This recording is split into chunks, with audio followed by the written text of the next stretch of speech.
ממה זה נובע? הוא אומר, הקדוש ברוך הוא מרחם על האמא. זה טוב או לא טוב? תכף נראה. ועוד אדם אומר, על הטוב ייזכר שמך, שמך. אדם אומר שהוא זוכר, הוא בא ואומר שהוא זוכר את הקדוש ברוך הוא על הדברים הטובים. או דבר שלישי, מודים מודים. אומר פעמיים מודים, מודים אנחנו לך, אומר מודים מודים. על שלושת הדברים הללו כתוב במשנה, משתקין אותו. זאת אומרת זה לא טוב. אדם אומר על כן ציפור יגיעו רחמך, לא טוב. אדם אומר שעל הטוב ייזכר שמך, שמו של הקדוש ברוך הוא נזכר רק על הדברים הטובים, לא טוב. מה עם הדברים שנראים לך לא טובים? מודים מודים גם לא טוב. עכשיו הגמרא תסביר למה. בטח מה, כמה בגמרא בשלומה מודים מודים, כשאדם אומר פעמיים מודים משתקין אותו, זה לא טוב. למה זה לא טוב? מכזה כשתי רשויות. זה כאילו הוא אומר פעמיים מודים, זה כאילו מראה חס ושלום שיש להודות לשתי רשויות, מודים מודים. הקדוש ברוך הוא אחד, אז מספיק להגיד מודים אחד. מה זה מודים מודים? יש לך לא עוד מלהודות? אז משתקים אותו.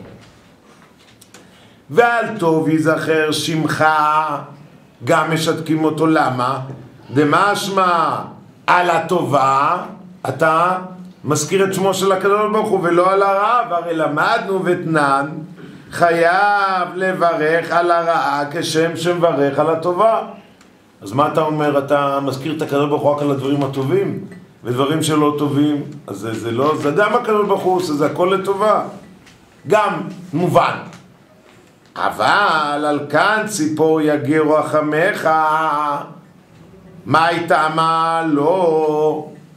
מה הבעיה? אדם אומר, הנה הקדוש ברוך הוא מרחם על האמא, לא, משתקין אותו. למה משתקין אותו? פליגי באתרי אמוראי במערבה. שני המוראים מפרשים מערבה בארץ ישראל שני הסברים. לשניהם קראו רבי יוסי. אחד זה רבי יוסי בר אבין, והשני זה רבי יוסי בר זבידה. אחד אמר למה משתקין אותו?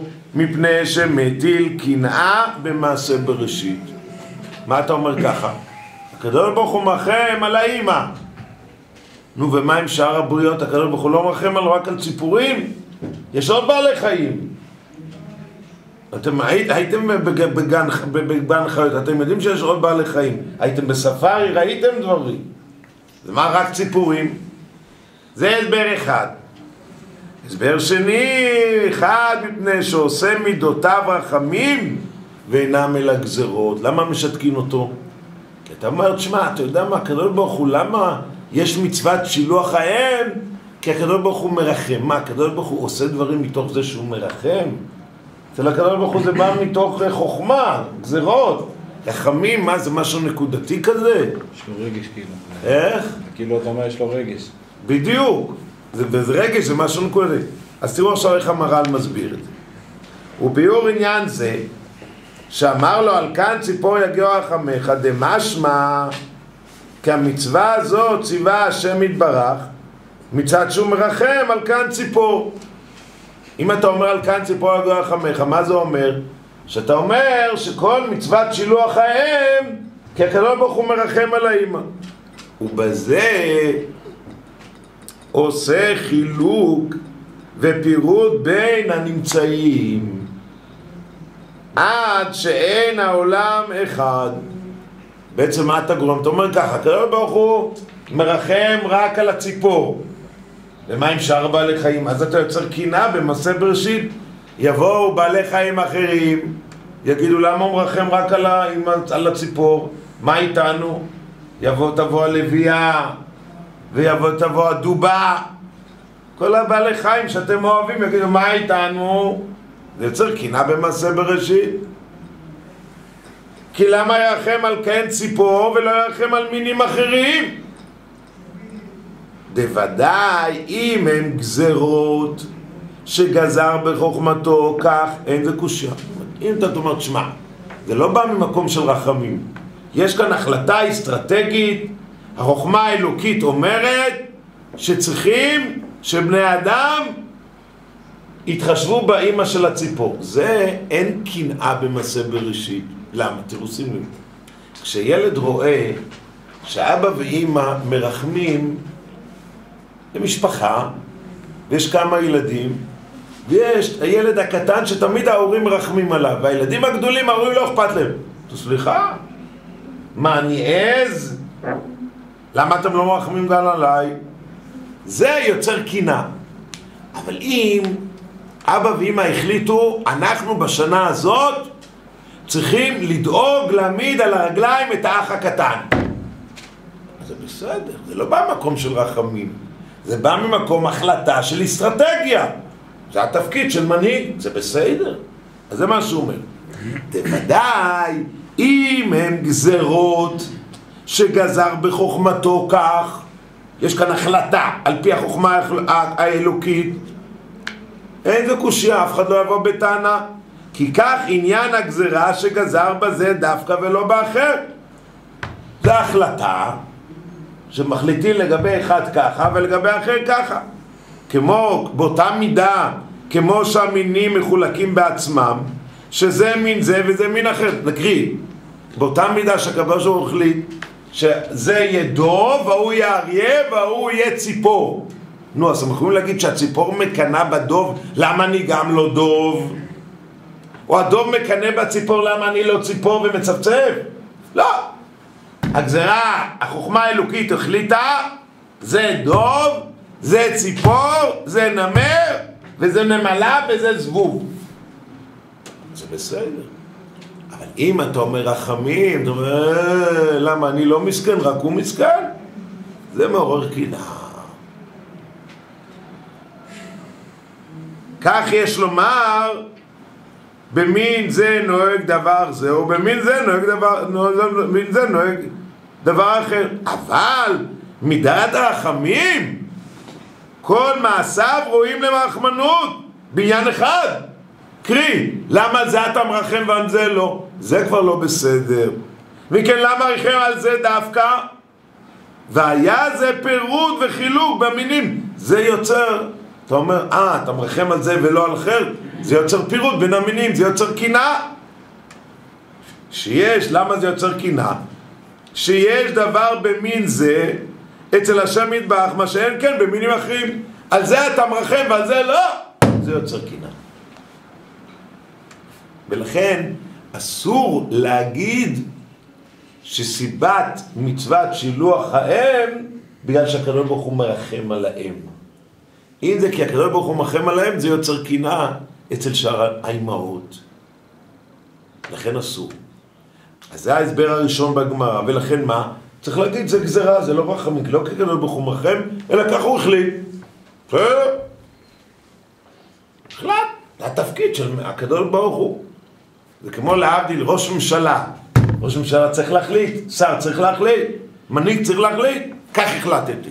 אבל אם המנהיג פתאום הוא מעדיף את זה כי הוא מרחם עליו, נגיד, ומה איתנו, למה עלינו אתה לא מרחם?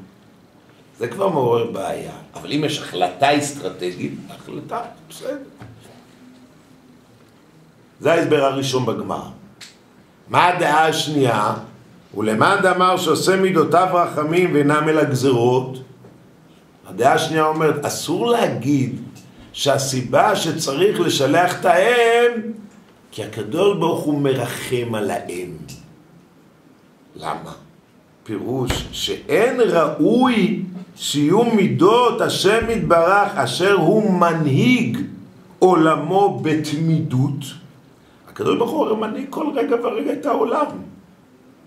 רבותיי, תגידו לי, רחמים זה משהו קבוע או זה משהו נקודתי? נקודתי. נכון? לא, זה קבוע, אם לא, העולם לא מתקיים. נכון, אבל תגיד לי, אדם שהוא מרחם, אז הוא כל הזמן מרחם? לא, רחמים, מה קורה? יש העולם מתנהג על פי דין, יש כללים, ויש מצב שלפעמים, לפנים משורת הדין, מרחמים על מישהו. אבל אם אתה בא ואומר שהכל בנוי רק על רחמים, לא. אין מנהיג, אין הנהגה הנהגה, כן, מנהיגות, שכל האג'נדה שלה זה בנוי על רחמים. תראו איך המר"ל, תראה, שנייה, תראה איך הוא מסביר את זה, הוא אומר ככה, פירוש שאין ראוי, תדקו פה כל מילה, שיהיו מידות השם יתברך, אשר הוא מנהיג עולמו בתמידות. הקדוש ברוך הוא מנהיג את העולם בתמידות, הכוונה כל רגע ורגע, על ידי רחמים. למה? רק בדין ובגזרה. כי הגזרה הוא לפי חוכמתו יתברך, ודבר זה ראוי למלך אשר מולך על הכל להנהיג באמת וביושר. רבותיי, דין זה אמת ויושר. כי מה זה דין אומר פה? זה, ההיגיון אומר ככה, זה הדין והיושר. זה על פי האמת. אבל הרחמנות, אין בו מידת האמת. כשאתה מרחם, אתה לא הולך על פי האמת. כי מרחם אף שאינו ראוי. שימו לב, רבותיי. יש מידת הדין. עכשיו הבנת את הנקודה? יש לי עוד שאלה. עוד שאלה. נרגעת. אז תסביר. לא, יש פה יסוד מאוד חשוב. שימו לב ככה. דין זה היגיון אלוקי. זה הדין, זה ההיגיון, וזה מה שמגיע לבן אדם שעומד ברף של דין. יש מצב, יש בן אדם מסכן, שהוא מתאמץ ומתאמץ ומתאמץ, והוא לא מצליח. אז בא אבא ואומר, הוא מרחם, אומר, בוא נעזור לו. זה נקודתי, זה לא אסטרטגיה, זה לא משהו עקרוני. זה נקרא לפנים משורת הדין. אבל מה הבסיס? מה הבסיס? דין. רחמנות זה לפני משורת הדין. אבל איך העולם מתנהל? על פי דין. אומר המר"ל, אתה לא יכול לבוא ולומר שהקדוש ברוך הוא מנהיג את העולם על פי פרמטרים של רחמים. זה לא פרמטר. רחמים זה משהו מדי פעם, אבל לא משהו קבוע. ותראו איך הוא מסביר את זה. ואם כי הוא יתברך עושה בוודאי רחמים עם הבריות. מסביר הכל רבותיי. מכל מקום, עיקר המידה שהיא בתמידות, הכוונה הדבר הקבוע, הוא מידת הדין. שבה מנהיג את עולמו. ותראו איך הוא מבצע את זה. ולכן תמצא בכל מעשה בראשית שהקדוש ברוך הוא ברא את מה כתוב בראשית? ברא אלוקים. שם אלוקים. מה זה שם אלוקים? מה זה אלוקים? מידת הדין לפי שבראו בדין ומנהיגו בדין. הקדוש ברוך הוא ברא את העולם במידת הדין. אלא רק ראה הוא יתברך שאי אפשר לעולם לעמוד בדין. הקדוש ברוך הוא ראה. עוד פעם, העולם בעיקרון הבסיס שלו זה דין. אבל ראה שבני אדם קשה להם על הדין. אז מה הוא עשה? שיתף עם הדין מידת רחמים. אבל מה הבסיס? מה הבסיס? דין. ומכל מקום הנהגת מידית היא דין. למה? לפי שמידת הדין שהוא יושר. זה הדבר הישר. ודבר זה ראוי. והאומר על כאן ציפור יגיעו רחמיך. מה הוא אומר? מה הרעיון של מצוות שילוח האם? כי הקדוש ברוך הוא מרחם עליהם. מה הוא? הוא עושה מידותיו שהוא יתברך מנהיג בהן עולמו רחמים. שהוא מנהיג עולמו בתמידות